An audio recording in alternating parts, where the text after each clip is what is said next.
Najim Said. Imana y'umugabo w'ikirenga w'inema, tunasabira amahoro n'imigisha Muhammad sallallahu alaihi wasallam ko byamusakaraho n'abasangirangendo bitanze ubuislamu ukagera kure.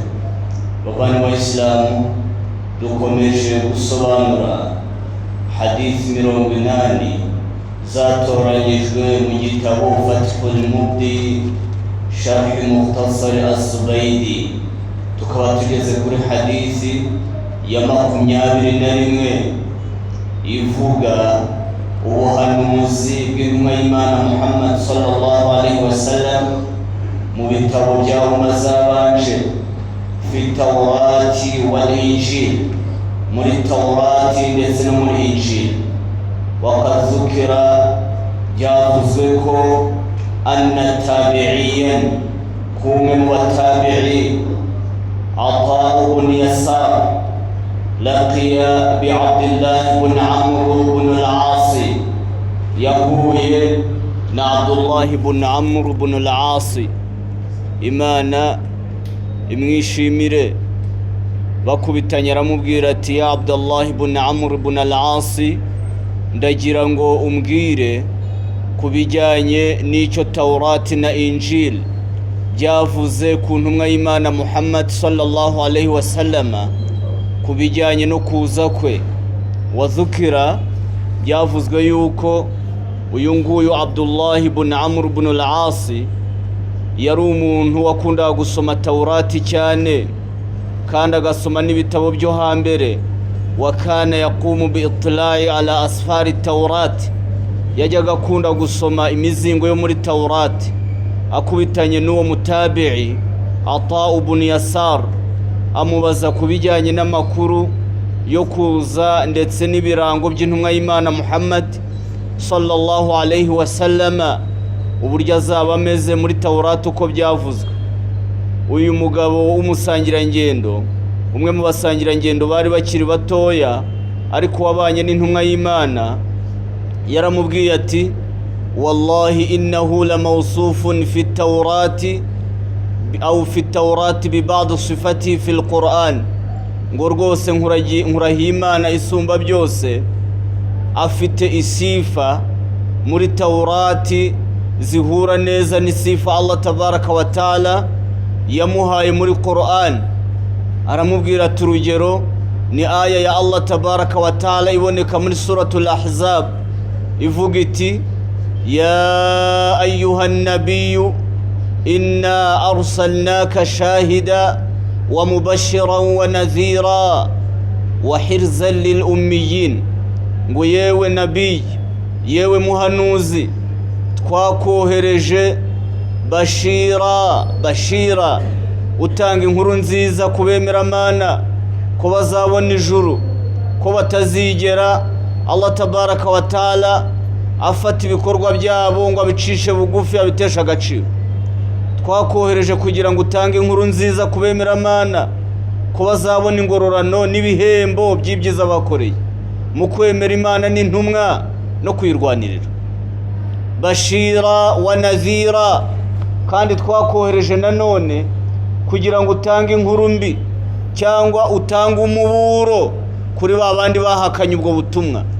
Bashira wa nadhira, al-inzar ni inkuru itari nziza yo guha babandi bahakanye ko bashobora kuzahura n'ibihano bikomeye cyane. Ikindi, wa hirza lil ummiyin, twanakohereje yewe ntumwa hirza, urukingo uringa bikingira Abarabu kugwa mu bishuko bya shitani, ndetse uringa bikingira Abarabu kuba bazagwa mu maboko y'umwanzi akabayoboza inkoni y'icyuma abanyamahanga babahigiraga, kugira ngo bashyire hamwe bagire imbaraga, batazaba abantu mutamalliqin lil a'jami aw al ajamiyin, batazaba abantu babagaragu b'abanyamahanga baratakaje imbaraga. Ikindi yamubwiye ko muri Taurati kandi banditsemo bati, anta rasuli wa abdi, uri intumwa yanjye n'umugaragu wanjye, uri intumwa yanjye n'umugaragu wanjye. laysa bifadhin wala ghalidh, uri intumwa izarangwa n'impuhwe itazagira umutima wa mukushi. Al-fadhu ni umuntu ufite umutima mubi. Laysa bifadhin wala ghalidh, uri intumwa izarangwa n'impuhwe kandi itazagira umutima wa mukushi. Wala ghalidh, itazarangwa n'imico mibi n'amagambo yirukana abantu aho kugira ngo bayigane bakayihunga.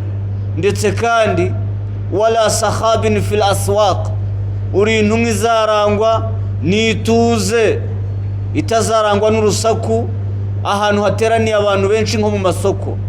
Uri intumwa ikomeye cyane, aho ni muri Tawrati. Ndetse kandi wala yadfa'u sayyi'ata bisayyi'a, ni intumwa izaza itushyura ikibi ikindi. Ntago intumwa y'Imana Muhammad sallallahu alaihi wasallama mu byayiranze ikibi yakishyuraga ikibi.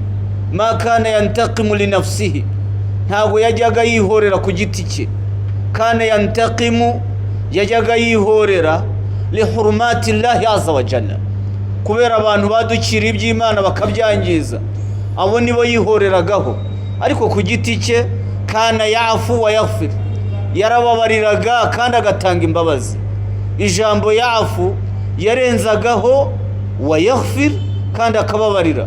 Kana alayhi salatu wassalam, intumwa y'Imana yajyaga igira iti, yajyaga ivuga iti ma zada Allahu abdan yafu illa izza, ntago Allah yongerera umugaragu urenzaho akababarira abantu uretse icyubahiro.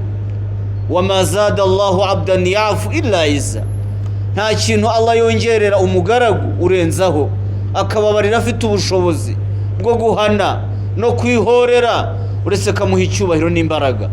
Uwo ni intumwa y'Imana Muhammad yajyaga anavuga ati wal afu inda al maqdira, umuntu ufite ubushobozi niwe ugomba kubabarira mbere na mbere. Umuntu agomba kubabarira umuntu afiteho ubushobozi, ashobora guhana. Umuntu w'umunyantege nyirusha ubushobozi uramubabarira kubera ko n'ubundi umurusha ubushobozi. Ariko wewe umunyantege nke, hari igihe umuntu ufite imbaraga akwitendekaho akakumerera nabi, ukamubabarira kubera agatuza ke bitavuye ku mutima. Ariko umuntu ufite imbaraga, wal afu inda al maqdira, ababarira afite ubushobozi bwo kwihorera no guhana.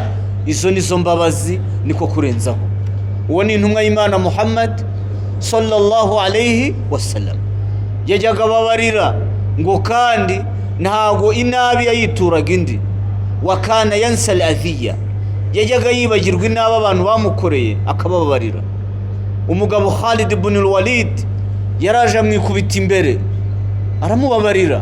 Yari yarisha abantu be b'abasahaba benshi, aramubabarira, mwakira mu idini, barabana abo musangira ngendo nk'abandi.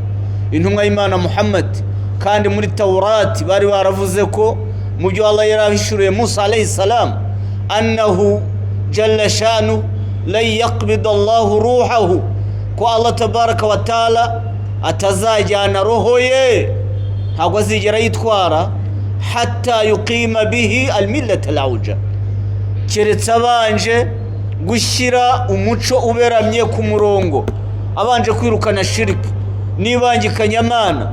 Bi an yaqulu, abarabu bose cyangwa hafi ya bose bakavuga ijambo la ilaha illallah Muhammadur Rasulullah, bagahamya Imana imwe, bakareka ibigirwamana bakabigendera kure, bakagira tawhid, bakaba abantu bagaragira Imana, abantu basenga Imana amanywa nijoro batayibangikanye. Ntabwo Allah yigeze atwara roho ye icyo kitaragerwaho. Ni nayo mpamvu habayeho fathu Makkah, kugira ngo Allah tabaraka wa taala abanze abarabu bajye ku murongo, amukoresha asenye ibigirwamana, asenye imico yico, asenye ubutiriganya n'imico yari imico yico mu gihe cy'abarabu itari myiza, nko kwica abana babo n'ibindi. Ibyo ntabwo Allah yari kumutwara ubwo butumwa ataburangije. Najim Said.